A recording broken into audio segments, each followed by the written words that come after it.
Okay, my Sutra friends, gather around the campfire. It's time to jump into the Niyamas. So, where we've left our journey is in the second chapter or the second pada of Patanjali's Yoga Sutras, and we have just entered into the world of the 8 limbs of yoga, which is basically an eightfold path or an 8-limbed path with various techniques to support Patanjali's primary intention, which is to help us restrain the fluctuations of the mind. That is, to not get all caught up in the crazy thought, emotion hamsters that are constantly churning in our brain.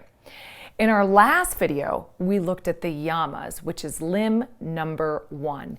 And in this video, we're going to dive into limb number 2, which is the niyamas. And guys, these are good.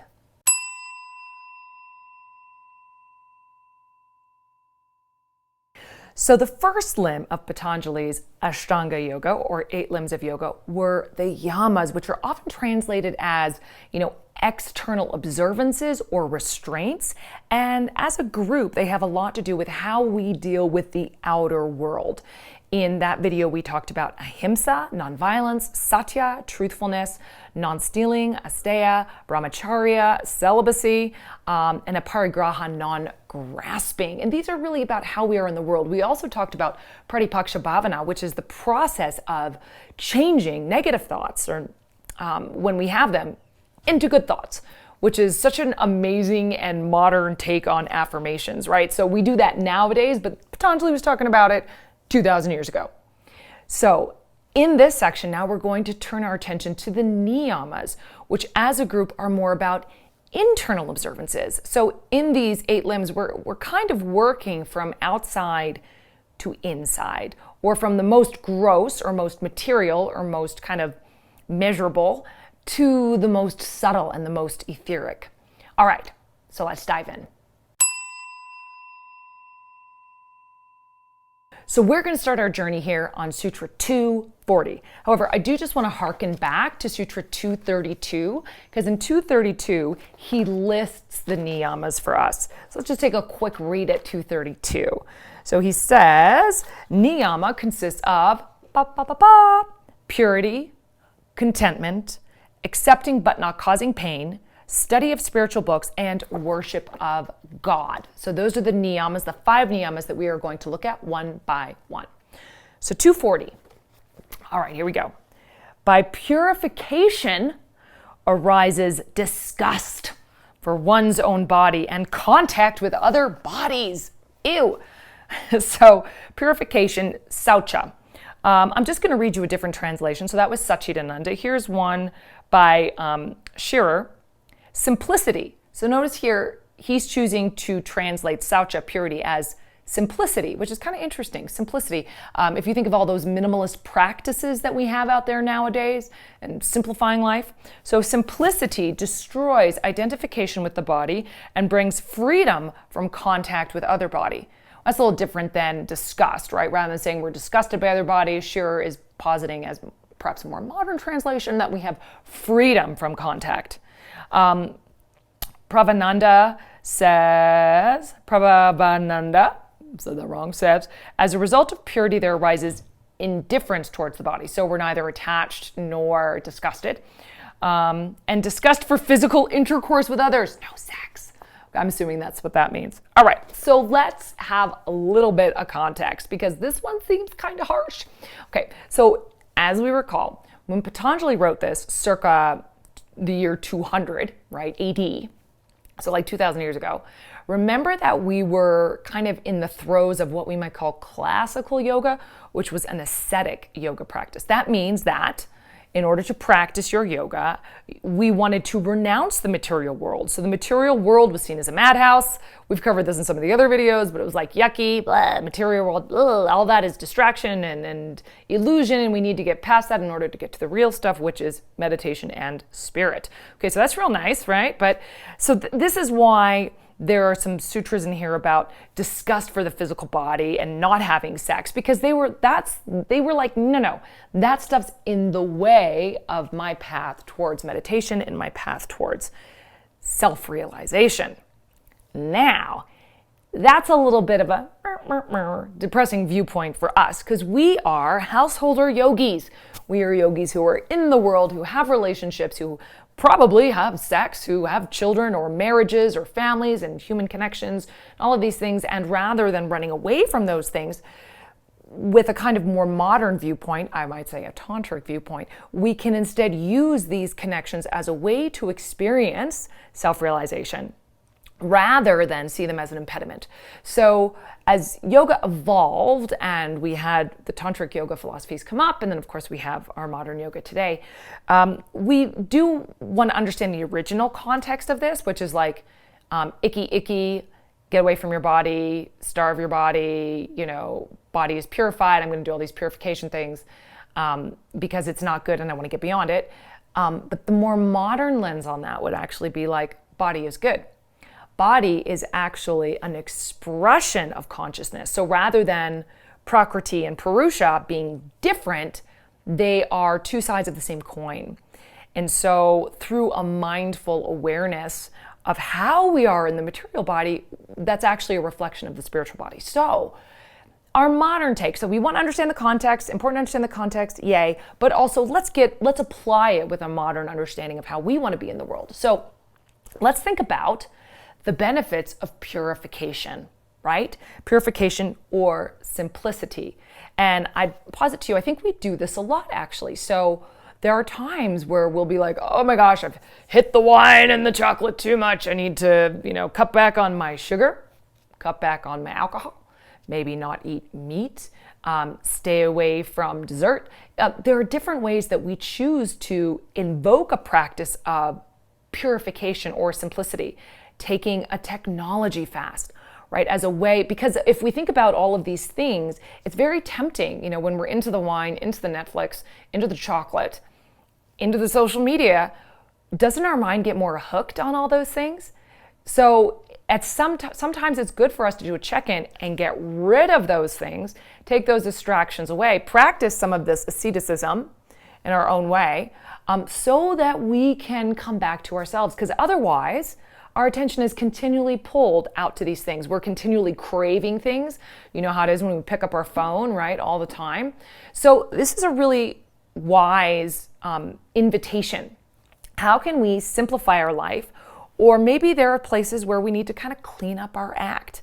If we find our mind and our attention being constantly pulled outside of ourselves, well, we want to look at that. Because remember, the point of yoga is actually to be connected inside. So I actually think, I don't know if you're like this, but for me, okay, if I need to look at something or cut something out of my life, it's easier for me to do it completely. In other words, it's easy for me to say no sugar than to say a little bit of sugar.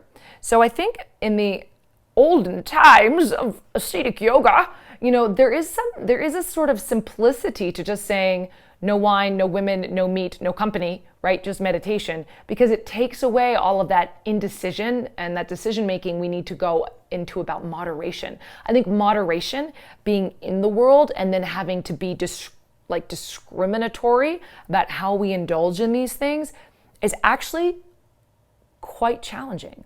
So here's the invitation of this sutra for us, is to look at our lives and say, hey, are there any places where it would behoove my spiritual practice to invite more simplicity, to invite a little bit of purification. Again, whether it's in our diet, taking care of our physical body, cleaning out our closets, decluttering, taking a social media fast. So I just want to invite you to think about this in those terms and do a little inquiry over the next little while to see how this sutra might be reflected in your life.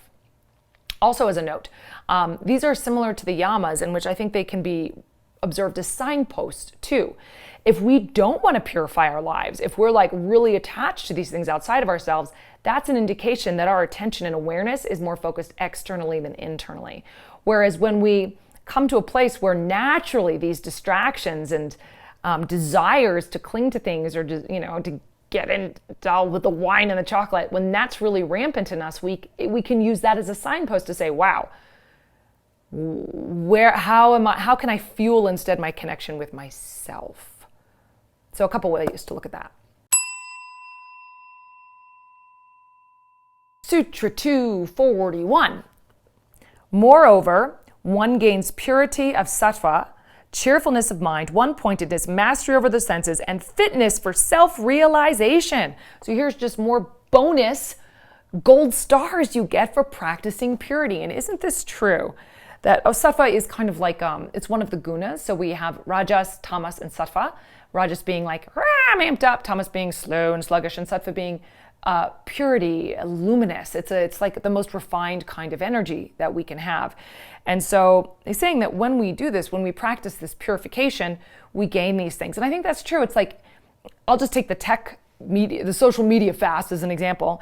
If I practice a social media fast and I get rid of some of those distractions, I definitely am more cheerful, right? We're less consumed by all these things. We're more one-pointed. We're more able to focus. We have more mastery over our senses, meaning that I'm not compelled to feed my senses all the time. My senses being whether it's sight or sound or taste by eating or feeling, right?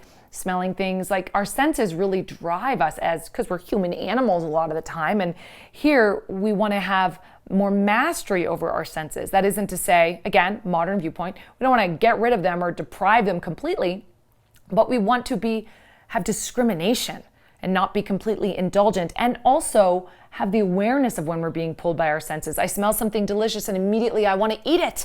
I see the ice cream and I want to stuff it in my face, right? Those are normal reactions, but to have mastery over the senses is to first be able to step in and say, no, my senses don't rule me. And then eventually, I think, to be able to experience the senses without feeling that compulsion. I'm not there yet. Witness coffee delight and addiction, but I think that's where we'd be going. Sutra 242, by contentment, supreme joy is gained. I love this one. So contentment is santosha. Another translation from contentment, unsurpassed happiness is gained. Superlative happiness from contentment comes superlative happiness. Isn't this true? So I love this. One, because it's a practice. It's a niyama, right? So this isn't something that's just gained, although I do think we can see this also as a signpost. When we are content, something's going right, and when we feel angsty and not content, it's a sign to look within. But I just love this, because haven't you felt that? Maybe and the yoga practice helps us with that. Like before we do our yoga practice, I'm all amped up, I'm feeling scattered, I want to run this way and that way, I want the coffee or the whatever.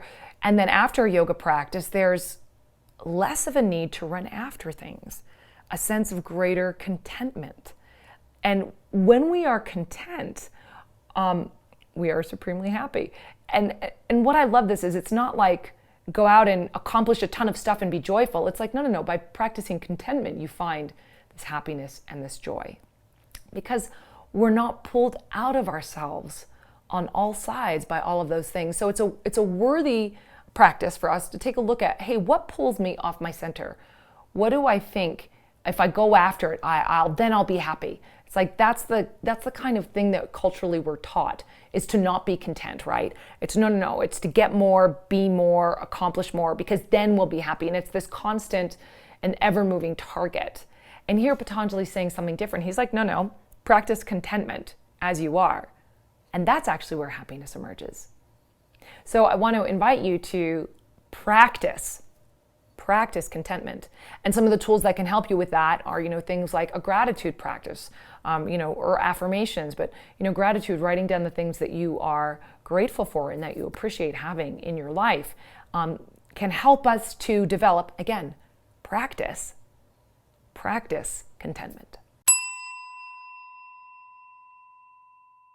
Sutra 243. By austerity, impurities of the body and senses are destroyed and occult powers are gained. Well, sign me up. Okay.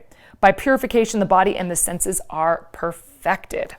Okay, so another one, austerity destroys impurity and awakens physical and mental powers. So let's break this down. This is tapas.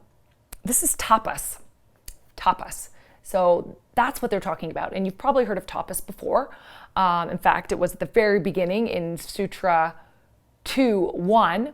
We had tapas, svadhyaya, ishvarya pranidhanani kriya yogaha. So tapas, svadhyaya, and ishvarya pranidhanani are the three components of Kriya Yoga. And as we'll see, these are also the final three niyamas. Tapas, svadhyaya, ishvarya pranidhanani. Okay, so tapas. Tapas literally means heat. So this is like burning out the impurities. So if you think of steel or forging steel, you heat something up and then you fold it and you beat it and you get the impurities out. Just like in our practice, when we come up against our points of discomfort, or we sweat, or there's an intensity to it, that's a way of refining and purifying ourselves, purifying our spirit. So tapas, I like the translation as a willingness to endure intensity for the sake of transformation. So here tapas is showing up again. And when we practice tapas, impurities of the body and senses are destroyed. So one will make our body pure, healthier, I would say, more aligned, destroy the impurities of the senses. So maybe it's those cravings that we might experience, and gain occult power as well. Hey, that sounds fun. Sutra 244. By study of spiritual books come communion with one's chosen deity. Here's another translation. As a result of study, one obtains the vision of that aspect of God which one has chosen to worship. Nice. And another one, refinement brings communion. Ooh, refinement. So they're translating it as refinement. Brings communion with the desired celestial being. So this is svadhyaya. Svadhyaya, which is in Sutra 2.1 was translated as like self-study or study of spiritual books, study of something higher. And they're saying that when you do that, through this study, you will commune with that. And perhaps you've noticed this. When I have wanted to really kind of embody some new lesson that I'm learning, for example, I was going through a hard time and I had Pema Chodron's book, When Things Fall Apart. And through connecting to that book, I would just like open it up and read part of it. And it wasn't just like one and done. I wasn't just like reading it, but I had it on my bed. I would open it, I would read part of it. And through the practice of studying something which is elevating to us, and her wisdom teachings certainly were to me, by doing that, I felt closer to the text. But there was a continual study of this text. It was with me. I didn't just read it. So I think that when we are in study and in practice and we return to something again and again, we become closer to it and we become better able to embody and understand the more elevated teachings that it has to offer. So one of the important things here that might be kind of a little understated is that we want to be studying something that's elevating. So that might be the Yoga Sutras for you, it might be the Bhagavad Gita, it might be another book, could be a book of poetry, right? But choose something elevating and continue to come back to that as a way to become closer to that as a source of inspiration for you. And finally, our final niyama. By total surrender to God, samadhi is attained. Ishvara pranidhanani, surrender to the highest. Ishvara being the supreme soul. And what I love about this is he says samadhi is attained. Samadhi is yoga. Samadhi is the state of union. And samadhi is actually the final of the 8 limbs of yoga. Samadhi. I always think, samadhi with you. No, samadhi. Samadhi. So by total surrender to God, samadhi is attained. And this actually reminds me a little bit, if you recall back, actually in the first pada, there was something on surrender to Ishvara, right? So when we like give ourselves over to Ishvara, surrender completely, then we can achieve enlightenment. We can achieve self-realization. And this also reminds me of the Bhagavad Gita, where Krishna offers bhakti yoga as one of the paths towards self-understanding. Krishna offers a few different styles of yoga you can try out and see which one's right for you. But one of them is bhakti yoga, which he's like, everything is Krishna, surrender in me, and you got it, you're there. So I love this one because oftentimes we're working, right? And he's like, actually, by totally surrendering to God, to the highest, then you will achieve union, you will achieve yoga, which is that, again, remember, yoga is the restraint of the fluctuations of the mind. And so when we surrender to something higher than ourselves, don't we feel more at peace? Right? I think this is why engaging in practices that invite a sense of awe and mystery in us are great, because even if you're not religious or spiritual per se, or have like a specific deity that you connect to, when we connect to kind of the beautiful glory of the universe, going outside on a walk, or connecting to a mountain, or looking at a flower and marveling at its complexity, or contemplating our own bodies and being just blown away by how am I alive? When we engage in those practices, we realize that everything is much bigger than what we are. Looking at the new telescope pictures that are coming down and being just agog by the vastness of the universe. Through that practice, our brain quiets down, and we're left with that sense of both being incredibly tiny, but also being entirely connected. So what I'd love to invite you with this particular sutra is to say, how can I cultivate more of that in my life? How can I cultivate that sense of mystery and wonder? Are there more places I could do that? Can I set myself up some situations where I could deliberately choose to provide that to myself, to have a greater sense of remembrance of who I am and how I fit into this bigger picture? So that's our video for today. Those are the niyamas. You guys, so much stuff to dig into. And what I want to invite you to do is to really look at each one of these in turn and think, how can I focus on that practice? Maybe take one a week and start with purity, start with saucha, and say like, how can I clean up my life a little bit? Is it setting specific times to text or social media or email? Can I clean out a drawer? Can I clean out my closet? Look for ways that you can simplify your life and see what that gives to you, right? So purity, contentment, maybe starting a gratitude practice or seeing how you can invite more contentment, the practice of contentment, into your world. And then we have tapas, which is the willingness to lean into intensity. We have svadhyaya, the study of spiritual books, and I would invite you to kind of look at what you're taking in. Like, we can eat food, but we can also eat books, right? So what is the information that you are feeding yourselves? And can you take a look at that and be deliberate and intentional about it? And then 3, surrender to the highest. So the 5th one, surrender to the highest. And how can you invite more awe and wonder into your life?